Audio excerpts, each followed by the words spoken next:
ચલો વિદ્યાર્થી મિત્રો, નવો ટોપિક કોઈક વાર આ તો પૂછી કાઢીએ છે ફેરાડેના વિદ્યુત વિભાજનના નિયમ. પ્રકરણની શરૂઆતમાં જ તમને કીધેલું કે આ ચેપ્ટરના દાખલા તમને આવડવા જોઈએ. આ ટોપિક પછી સીધા આપણે દાખલા તરફ આગળ વધીશું. વિદ્યુત વિભાજનના નિયમોમાં ફેરાડે વિદ્યુત વિભાજનના કેટલાક માઇકલ ફેરાડે એનો પાછો નિયમ 1 એ શું?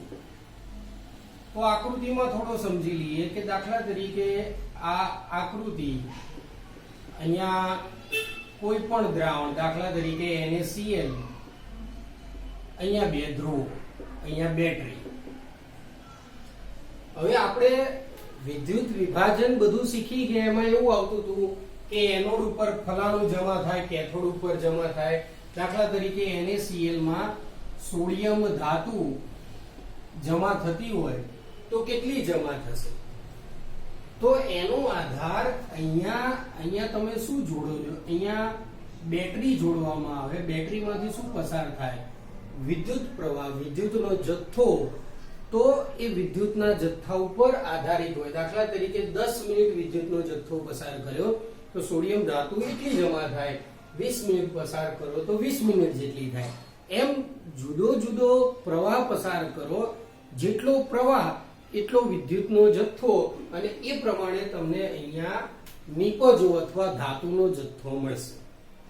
તો પહેલો નિયમ શું થાય કે વિદ્યુત પ્રવાહ અથવા પ્રવાહના કારણે વિદ્યુત વિભાજન દરમિયાન વિદ્યુત ધ્રુવો પર મળતો નિપજોનો જથ્થો અથવા પદાર્થનો જથ્થો કે ગમે તે જથ્થો, એટલે વિદ્યુત ધ્રુવો ઉપર મળતો નિપજોનો જથ્થો એ પસાર કરેલા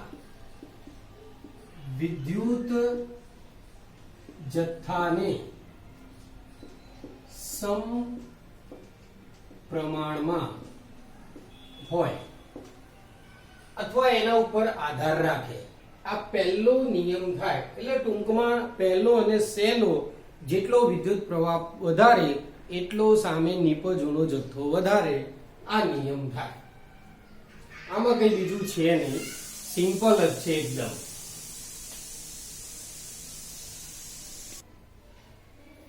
ચલો, તો આ પહેલો નિયમ હતો. અહીંયા થોડું વધારાનું મૂકી દઈએ તો અહીંયા વિદ્યુત વિભાજ્ય દ્રાવણ માંથી પસાર કરેલા વિદ્યુત જથ્થાને સમપ્રમાણમાં હોય. એટલે વિદ્યુત વિભાજ્ય દ્રાવણ એટલે કયું? આ પણ ચાલે, પીગલિત દ્રાવણ પણ ચાલે, કે જલીય દ્રાવણ જે પણ હોય એ ચાલે. હવે નિયમ નંબર 2 લઈએ. બીજો નિયમ.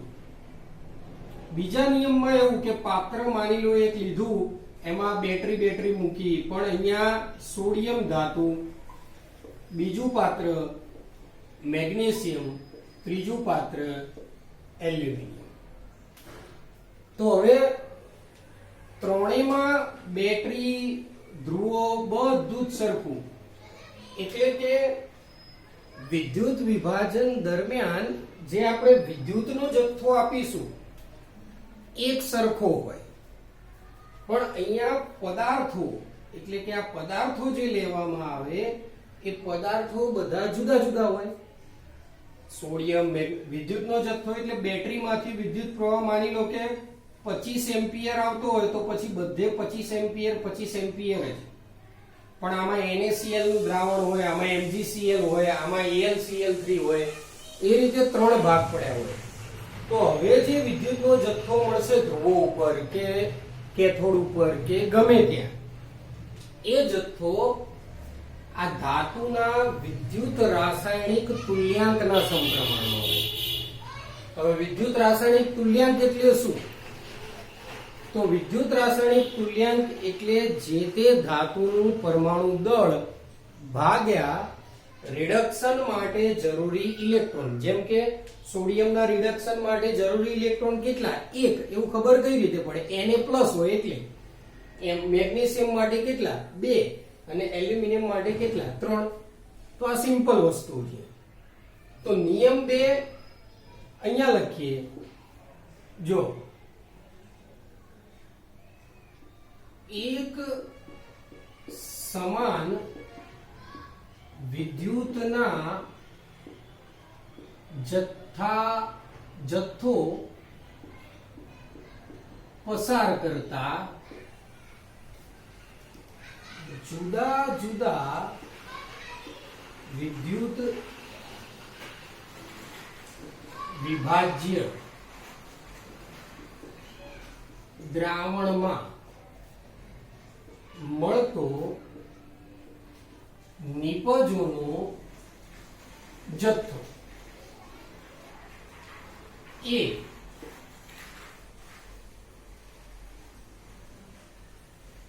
જે તે અથવા ધાતુ લખીએ કે પદાર્થ લખીએ, ચલો ધાતુના વિદ્યુત રાસાયણિક તુલ્યાંકના. વિદ્યુત રાસાયણિક તુલ્યાંક એટલે શું? વિદ્યુત રાસાયણિક તુલ્યાંક એટલે જે તે ધાતુ હોય એ ધાતુનું પરમાણ્વીય દળ ભાગ્યા રિડક્શન માટે જરૂરી ઇલેક્ટ્રોન અથવા સંયોજકતા કહેવાય. સંયોજકતા એટલે પ્લસ ની કેટલા આવે? રાસાયણિક તુલ્યાંકના સમપ્રમાણમાં હોય છે. તો આ થઈ ગયા ફેરાડેના નિયમો. તો 2 નિયમો. હવે આધુનિક નિયમ પણ પહેલા જૂના કોર્સમાં આવતો હતો, હવે આધુનિક નિયમ નહીં આવતો. તો 2 નિયમ તમારે હવે એનું થોડું વિસ્તૃત વર્ણન હમણાં જોઈએ, પણ પહેલા 2 નિયમો જોઈ લઈએ.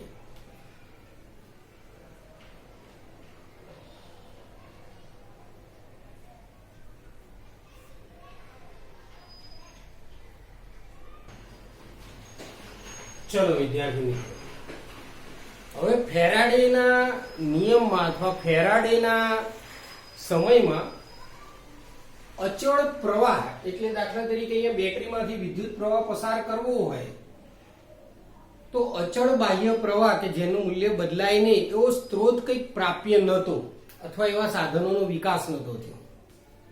તો એ લોકો શું કરતા હતા? એ વખતે એક પ્રમાણિત વિદ્યુત વિભાજન કોષ એવો તૈયાર બનાવ્યો હતો. સામાન્ય રીતે એ વિદ્યુત વિભાજન કોષ તરીકે સિલ્વર, ચાંદી કે કોપરનો ઉપયોગ કરતા.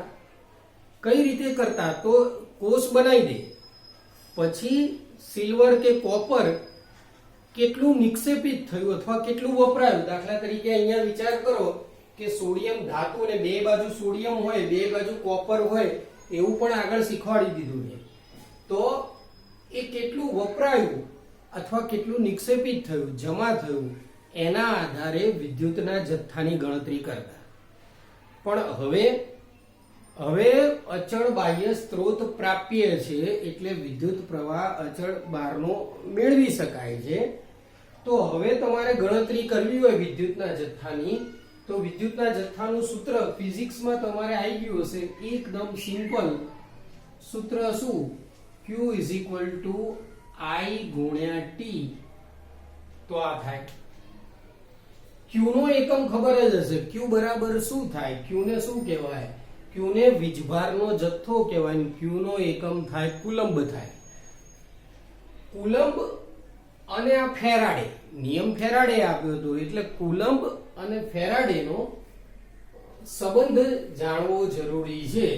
તો સિમ્પલ છે. કુલંબ અને ફેરાડેનો સંબંધ તમારે જાણવો હોય તો લગભગ 1 કુલંબ બરાબર 96487 અથવા 96500 ફેરાડે થાય. એટલે 96487 એક્ઝેક્ટ આંકડો છે. 96500 આપણે સરળતા ખાતર લઈ શકાય. તો આ થોડું માહિતી એની થઈ.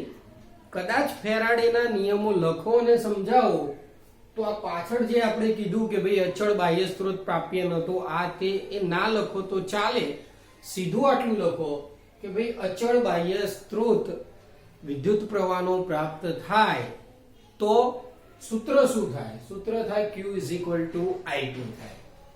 Q ને શું કહેવાય, I ને શું કહેવાય, T ને શું કહેવાય એ તમને ખ્યાલ જ હશે. હવે ઉદાહરણ થોડું એકાદ લઈ અને સમજી લઈએ કે દાખલા તરીકે અહીંયા થોડા ઉદાહરણથી સમજીએ કે પહેલું ઉદાહરણ લઈએ સોડિયમનું. તો સોડિયમમાં શું આવશે? Na+ વત્તા ઇલેક્ટ્રોન. તો સામે સોડિયમ ધાતુ, તો અહીંયા સોડિયમ ધાતુ કેટલી? 1 મોલ સોડિયમ મેળવ્યું હોય તો 1 મોલ ઇલેક્ટ્રોન એટલે કે 1 ફેરાડે ઇલેક્ટ્રોન તમારે મેળવવા પડે. 1 ફેરાડે એટલે લગભગ 96487 કુલમ્બ અથવા 96500 કુલમ્બ થશે. હવે વિચાર કરો કે આ એક થયું. હવે એવું ને એવું બીજું ઉદાહરણ વિચારી લઈએ, આને જવા દઈએ.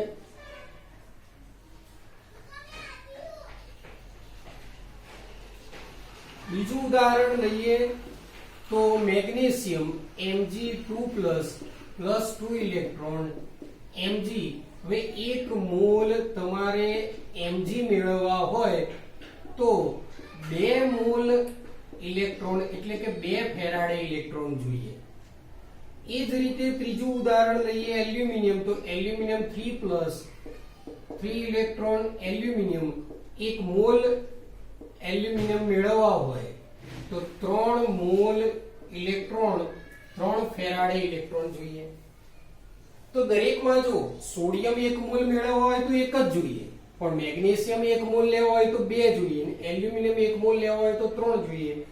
ઇનડાયરેક્ટલી જો ઊંધું લખીએ તો આ રીતે લખાય કે જો 1 મોલ ઇલેક્ટ્રોન કે 1 ફેરાડે ઇલેક્ટ્રોન ત્રણેય માટે વિચારતા તો આવું આવે સોડિયમ પ્લસ વત્તા ઇલેક્ટ્રોન તો સોડિયમ, પણ 1/2 Mg2+ વત્તા ઇલેક્ટ્રોન તો 1/2 Mg, અને એલ્યુમિનિયમ 3+ 1/3 વત્તા ઇલેક્ટ્રોન તો 1/3 એલ્યુમિનિયમ. એટલે જો એક જ મોલ ઇલેક્ટ્રોન બધાનામાં આપીએ તો સોડિયમ પોતે 1 મળે, મેગ્નેશિયમ અડધી જ મળે, અડધા મોલ, અને એલ્યુમિનિયમ ત્રીજા ભાગના મોલ મળે. તો આ તમારે ફેરાડેના નિયમમાં કદાચ આવું પૂછે કે ભાઈ સમજાવો, તો આવું ઉદાહરણ લઈ અને સમજાઈ દેવાનું. તો અહીં તમારે ફેરાડેના વિદ્યુત વિભાજનના નિયમો પૂરા થાય. ભાગ્યે જ કદાચ પૂછાય તો પૂછાય, બાકી ના પૂછાય. હવે વિદ્યુત વિભાજનના નિયમોના કેટલાક દાખલા શીખીશું.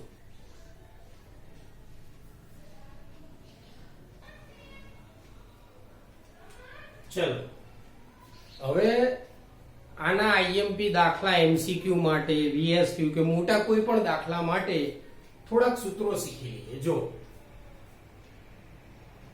પહેલું, આમ તો એક જ સૂત્ર ઉપર જઈએ, મોલ બરાબર I ગુણ્યા T ભાગ્યા N ગુણ્યા 96500. 96500 હમણાં જ શીખવાડ્યું હતું. IT ની જગ્યાએ તમે Q પણ લઈ શકો, તો Q N ગુણ્યા 96500. ચલો પછી આવું પણ લઈ શકાય કે દાખલા તરીકે પસાર કરેલો વિદ્યુતનો જથ્થો ફેરાડેમાં હોય તો ફેરાડે અપોન N, આ બધા જ સૂત્રો મોલના થાય, મોલ શોધવાના. હવે કઈ કઈ વસ્તુને શું કહેવાય, તો I એટલે શું કહેવાય, તો I ને કહેવાય વિદ્યુત પ્રવાહ, અને આ વિદ્યુત પ્રવાહનો એકમ એમ્પિયર જ હોવો જોઈએ. જો મિલી એમ્પિયર કે ગમે તે એમ્પિયર હોય તો તમારે બદલીને મૂકવો. T સમય, અને સમયનો એકમ સેકન્ડમાં જ લેવાનો છે, એટલે કલાકમાં આપ્યો હોય તો 3600 વડે ગુણવા અને મિનિટમાં આપ્યો હોય તો 60 વડે ગુણવા. ચલો લખી દઈએ, કલાક માટે 3600 અને મિનિટ માટે 60 વડે ગુણવા. Q એટલે ખબર જ છે, Q બરાબર થાય વીજભાર ને એનો એકમ થશે કુલંબ. F એટલે ફેરાડે. જેમ કે આગળ સૂત્રમાં હતું કે ભાઈ Na પ્લસ વત્તા ઇલેક્ટ્રોન તો સામે મળે Na, તો આ શું થાય 1F કહેવાય આને. એ જ રીતે Mg2 પ્લસ હોય વત્તા 2 ઇલેક્ટ્રોન હોય તો આને Mg, તો આનો F કેટલા થાય, F બરાબર 2 થાય. એ રીતે હવે n શું થાય, તો ખાસ કરીને n માટે જોઈએ. n બરાબર 1 મોલ નિપજ મેળવવા જરૂરી ઇલેક્ટ્રોનના મોલ અથવા જરૂરી ફેરાડે. તો દાખલા તરીકે જુદા જુદા લઈએ, જેમ કે સોડિયમ માટે લઈએ તો Na+1 હોય એટલે 1 આવશે. કોપર માટે લઈએ તો 2 આવશે. એલ્યુમિનિયમ માટે 3 આવશે. મેગ્નેશિયમ માટે પાછે Mg2+2 આવશે. સિલ્વર Ag1+ હોય એટલે 1 આવે. ઓક્સિજન પૂછે O2 તો 4 આવે, કેમ કે ઓક્સિજન 2- હોય એવા 2. હાઇડ્રોજન પૂછે H2 તો 2 આવશે. આમ જુદા જુદા. Cl ક્લોરીન પૂછે Cl2 તો Cl-1 હોય એટલે એના માટે પાછા 2 આવશે. તો આ જુદા જુદા n ની સંખ્યા. આ સૂત્ર તો તમારે થઈ ગયું મોલ વાળું, બરોબર. હવે આમાં મોટે ભાગે આ જે I અને T વાળા દાખલા, આ પહેલું સૂત્ર છે મોલ બરાબર, એનો જ ઉપયોગ થશે. પણ જો એવું આપ્યું હોય કે કોષની કાર્યક્ષમતા, તો શું કરવું, તો તમારે એકમાં શીખવાડીએ, બાકી બધામાં સમજી લેવાનું. મોલ બરાબર સૂત્ર શું, I ગુણ્યા T ભાગ્યા N 96500. અહીંયા શું કરવાનું, તો અહીંયા ગુણ્યા કાર્યક્ષમતા એટલે કે ટકામાં જે આપ્યું હોય એ, અને અહીંયા આવશે 100. આ રીતે. તો એક સૂત્ર પહેલા પૂરું થયું મોલ વાળું. 3 સૂત્રો છે, ત્રણે ત્રણ સહેલા જ છે, પણ મોલ વાળું આવડે તો બાકી બધા આવડી જાય. હવે આ ખાલી તમને કાર્યક્ષમતા આમાં જ લખાવી, મોલ બરાબર આ. હવે તમને એવું કીધું હોય કે વીજભાર આપ્યો હોય તો મોલ બરાબર આ મૂકવાનું હોય, એમાં કાર્યક્ષમતા એટલે આવું જ કરવાનું, ઉપર ટકા અને નીચે 100. આને અને આને સરખાવો. જ્યારે જ્યારે તમે સરખાવો તો જમણી બાજુ કાર્યક્ષમતા વાળું આપ્યું હોય, ટકાવાર વાળું દાખલામાં પૂછ્યું હોય તો ટકા ભાગ્યા 100 મૂકવાનું. એ પણ રકમમાં હોય તો, બાકી મૂકવાની જરૂર નથી. આ ખાસ યાદ રાખવાનું છે તમારે, n બરાબર શું થાય. બીજું આવા સમીકરણો પણ તમને આવડવા જોઈએ, કેથોડ ઉપર Na+ આ તે. બીજી એક વસ્તુ બરોબર યાદ કરી લો કે બહુ પહેલા જ્યારે વિદ્યુત વિભાજન શીખવાડ્યું ત્યારે પાણીનું વિદ્યુત વિભાજનના એનોડ ઉપર પાણીનું ઓક્સિડેશન અને કેથોડ ઉપર પાણીનું રિડક્શન એ પણ શીખવાડ્યું હતું. એ પણ સમીકરણો યાદ કરી લેજો. તો આ પહેલા મોલનું થયું, આના પછી વજનનું સૂત્ર શીખવાડીએ અને પછી કદનું. પહેલા આ લખી નાખો.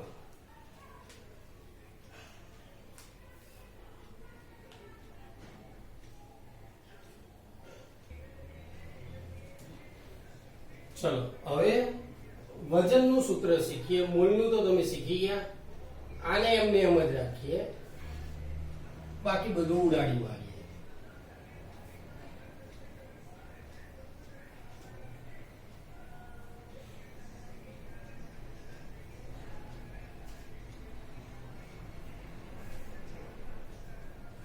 જો મોલ પછી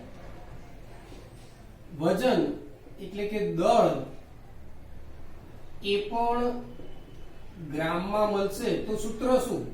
સિમ્પલ, I ગુણ્યા T ગુણ્યા આણ્વીય દળ ભાગ્યા N ગુણ્યા 96500.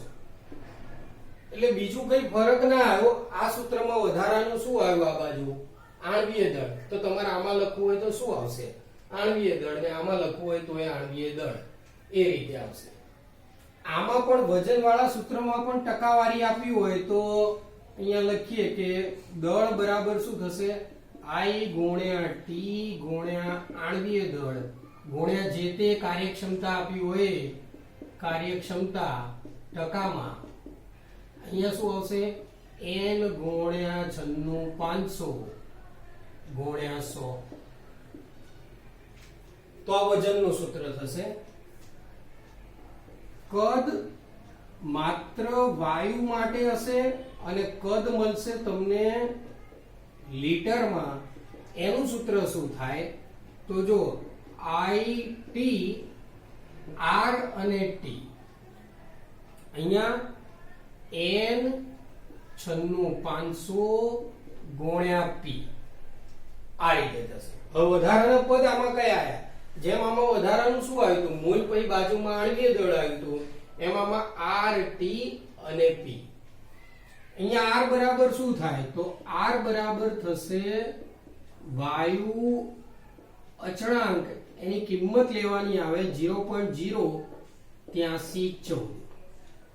T બરાબર તાપમાન કેલ્વિનમાં લેવું.